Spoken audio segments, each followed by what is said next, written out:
Drawing.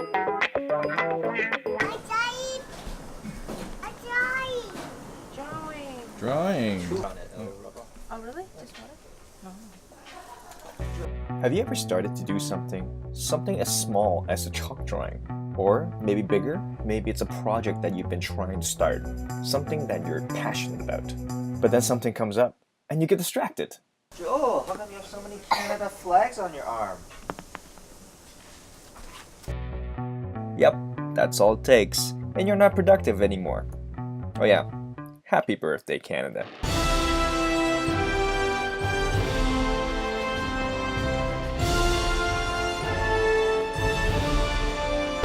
Wait, damn it, get back on point. This is what procrastination looks like. It took 10 days after episode 1 to start this one, and it took another 10 days to finish. Why, you might ask? Well, we all have our own excuses, don't we? I really need to stop playing this game. It's just way too addicting. It's so good.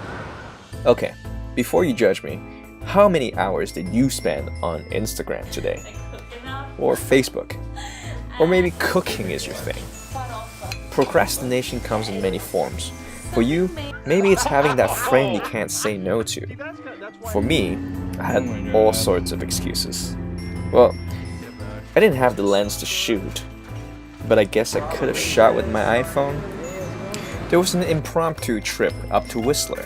I guess that's just too fun to pass on, right? That one goes with the other one. And it was Kathy's birthday.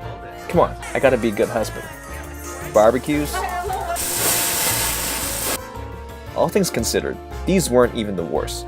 I know I've got a bad case of procrastination when I thought it was a good idea to spend 2 whole days researching about procrastination. So many people have theories about why we procrastinate, but no one actually knows why. It's just all theories.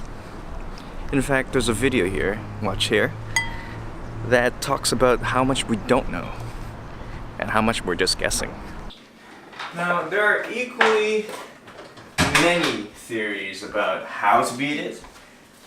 Breaking things into smaller chunks, finding an accountability partner, don't overthink it, don't overplan it, just do it. All great theories, except some days you just don't feel like doing things. So, a quote here. One of my favorite of all times because it's written so ridiculously, yet truthful. I do not understand what I do. For what I want to do, I do not do. But what I hate, I do. For I have the desire to do what is good, but I can't carry it out. Main point here is that there is a part inside us that wants to do the thing that we're not supposed to do. Okay, maybe it's a little abstract, but perhaps this TED Talk can help us visualize it better in a more scientific way. I'm here to show you today, and I want you to take a look carefully to see if you can notice a difference. And I know that if you're not a trained brain expert, it's not that obvious, but just take a look, okay? So here's the brain of a non-procrastinator. Now, here's my brain. This made perfect sense. It's that damn monkey or serpent or whatever animal you want to blame. Now, if you haven't seen this, it's a great talk and you definitely need to watch it. But there's one thing that it didn't answer for me. We know we want to get some work done. Why do we hand over the damn wheel to the monkey? My theory is simple. We give in to whoever makes us happy. And sorry about that hair at the bottom left corner. Imagine this. There's the rational decision maker side, and then there's the instant gratification monkey side. And this is your happiness meter. Let's just say you're having a great morning and your happiness meter is full. Today, you want to work on something important. You know it's not going to be easy, but you're really going to thank yourself later. So you give the wheel over to the rational decision maker and you work away. But as do anything in life that is worth pursuing, it's not easy. Your happiness is drained. Instant gratification monkey side. It's like, give yourself a break. You deserve it. And you're like, okay, maybe just 5 minutes. Then you give the control over to the monkey, and what does he do? Maybe YouTube, Instagram, a quick round of games. Your happiness level increases, but what's important here is that without realizing it, you're quietly keeping score. And then you go back to work. Then maybe you make some leeway, but eventually you hit another wall. And the monkey's like, hey, time for another break. And then you go back to work. And then the cycle continues.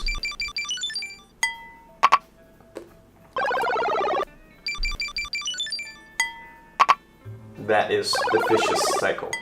Motivation is lost, guilt sets in, and once you start saying to yourself, you've already wasted most of the day. There's no point to start now. Why not sleep early and get a fresh start for the next day?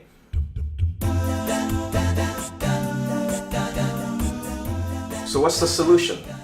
I try to make sure I keep the score in check. I make sure that the monkey never scores.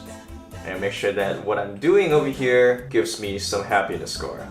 And the way to do that is simple. Every time I get stuck on something, I just write down 2 new tasks that I can do. Something small, something that doesn't require much thinking, something that I know I can do if I can just spend a few minutes doing. And once I finish doing them, I check them off. And when you do that, what you're actually doing is this. And the next time you get stuck and frustrated, you don't give the wheel over to the monkey, you keep the wheel. And you give yourself 2 more easy tasks to do. And once I finish doing them, I check them off. Score 1 more for you. Do this enough times, you'll be on fire. And you won't be able to stop yourself working through the night. Yeah. I'm glad this is getting done. Now, though, we have to get going because we have to go to a barbecue and it's gonna be Brazilian style.